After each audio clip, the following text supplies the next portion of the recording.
Hi there, this is Spencer with Xima Software. Today's tutorial is going to explain why we are seeing grayed out widgets on the right hand column over here. Now this is a wallboard template that I have in-house that I'm using. Now notice that I can't add a group box widget or a gauge widget or a leaderboard widget. I'm trying to click on them and they're all grayed out. The only widgets in fact that I can select are image and line widget.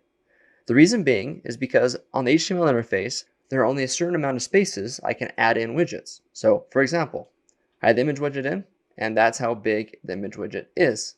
Okay, it takes up that little spot right there, and I can't really expand it beyond that, as you can see that. So the reason why it's not allowing you to add more widgets in is because by default, they take a little bit more space up. So if you are trying to add another widget in, you might consider making these a little bit smaller or removing some that are less desirable. Notice that as I move these around, make them a little bit smaller, I now have more options to add other widgets within the wallboard itself. That is why when you come in here and there are grayed out widgets, why it will not let you add them in.